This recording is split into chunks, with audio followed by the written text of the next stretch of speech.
అందాలకు నిలయం ఆదివాసుల జిల్లా ఉమ్మడి ఆదిలాబాద్ జిల్లా. ఆ జిల్లా అడవుల్లో సహజ సిద్ధంగా ఏర్పడిన ఎన్నో జలపాతాలు కనువిందు చేస్తున్నాయి. ఎడతెరిపి లేకుండా కురుస్తున్న వానలతో ఈ జలపాతాలు పరవళ్లు తొక్కుతూ ప్రవహిస్తున్నాయి.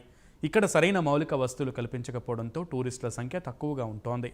చుట్టూ ఎత్తైన కొండలు, ఆహ్లాదకరమైన వాతావరణంతో పాటు ఆదివాసుల పల్లెలకు సమీపంలో ఉన్న ఈ వాటర్ ఫాల్స్ డెవలప్ చేసినట్లయితే పర్యాటకులు పెరగడంతో పాటు ఆదివాసీలకు ఉపాధి కూడా దొరుకుతుందని స్థానికులు అంటున్నారు. దీనిపై ప్రైమ్ 9 స్పెషల్ స్టోరీ.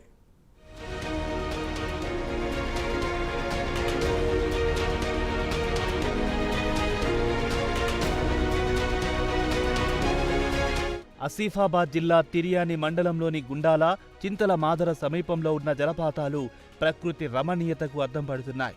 ఎత్తైన గుట్టల నుంచి జాలువారుతున్న ఈ వాటర్ ఫాల్స్ పర్యాటకులను ఎంతగానో ఆకట్టుకుంటున్నాయి. పంగిడి మాదర జలపాతం తిర్యాని మండల కేంద్రం నుంచి 20 కిలోమీటర్ల దూరంలో ఉంది. చింతల మాదర గ్రామం నుండి అటవీ ప్రాంతంలో 2 కిలోమీటర్లు కాలి నడకన పోతే ఈ జలపాతం కనిపిస్తుంది. ఉమ్మడి ఆదిలాబాద్ జిల్లా మరియు కొమ్రంభీం ఆసిఫాబాద్ జిల్లాలో అడవిల జిల్లా కాబట్టి ఇక్కడ చాలా జలపాతాలు ఉన్నాయి. కాబట్టి ఆ జలపాతాలను కూడా మన ప్రభుత్వం గుర్తించి వాటికి సరైన రోడ్స్ కానీ ఇంకా వేరే అక్కడ ఉన్నటువంటి రోడ్స్ మరియు వేరే విధంగా డెవలప్ చేస్తే ఈ యొక్క ఉమ్మడి ఆదిలాబాద్ జిల్లా, ఈ కొమరంభీం ఆసిఫాబాద్ జిల్లాలో మరియు ఈ పర్యాటకులు కూడా ఆనందం వ్యక్తం చేసుకుంటారు. కాబట్టి ప్రభుత్వం వాటి మీద చొరవ చూపి అన్ని విధాలుగా అభివృద్ధి చేయాలని. కొమరంభీం జిల్లాలోనే దాదాపుగా 10 కంటే ఎక్కువ జలపాతాలు ఉన్నాయి. ఇది మహారాష్ట్ర బార్డర్లో ఉంది కాబట్టి మహారాష్ట్ర నుంచి కూడా ప్రజలు ఇక్కడ సందర్శకులు వచ్చి సందర్శించడం జరుగుతుంది. కాబట్టి సరైన రహదారులు లేక అక్కడ జలపాతాల దగ్గరికి వెళ్ళలేని పరిస్థితులు ఉన్నాయి. కాబట్టి ఈ యొక్క జలపాతాలను కూడా ప్రభుత్వం గుర్తించి అభివృద్ధి చేయాలి.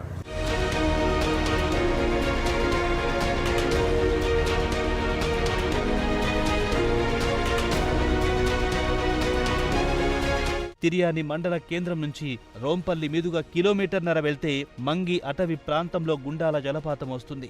ప్రకృతి ప్రేమికులకు నిలయం ఈ జలపాతం. అదేవిధంగా ఆసిఫాబాద్ జిల్లా కేంద్రం నుంచి 25 కిలోమీటర్ల దూరంలో సమతుల గుండం జలపాతం ఉంది. వర్షాకాలంలో ఈ జలపాతం చూసి తీరాల్సిందే. లింగాపూర్ మండలంలోని పిట్టగూడ, లింగాపూర్ గ్రామాల మధ్య మిట్టే జలపాతం ఉంటుంది. ఇక్కడికి కూడా పర్యాటకులు బాగానే వస్తారు. జైనూర్ నుంచి 18 కిలోమీటర్ల దూరంలో ఉన్న లింగాపూర్ రోడ్డు మార్గం ద్వారా ఈ జలపాతం చేరుకోవచ్చు.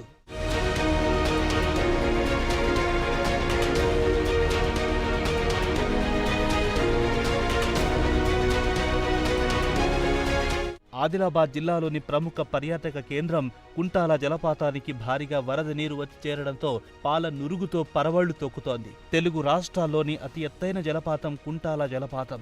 తెలంగాణ నుంచే కాకుండా పక్క రాష్ట్రాలైన మహారాష్ట్ర, కర్ణాటక నుంచి కూడా పర్యాటకులు ఇక్కడికి వస్తుంటారు. అలాగే పొచ్చెర జలపాతాలు వరద నీటితో కళకళలాడుతున్నాయి. వరద నీరు భారీగా వచ్చి చేరడంతో పర్యాటకుల తాకిడి పెరిగింది. ఇప్పటికైనా ప్రభుత్వం పర్యాటకులకు కనీస అవసరాలు ఏర్పాటు చేస్తే ప్రభుత్వానికి కూడా ఆదాయం వస్తుంది. ముఖ్యంగా సరైన రోడ్డు మార్గాలు నిర్మిస్తే బాగుంటుందని పర్యాటకులు అభిప్రాయపడుతున్నారు. ఇంకేంటి ఆలస్యం, పోదాం పదండి ఆదివాసుల జిల్లాకు.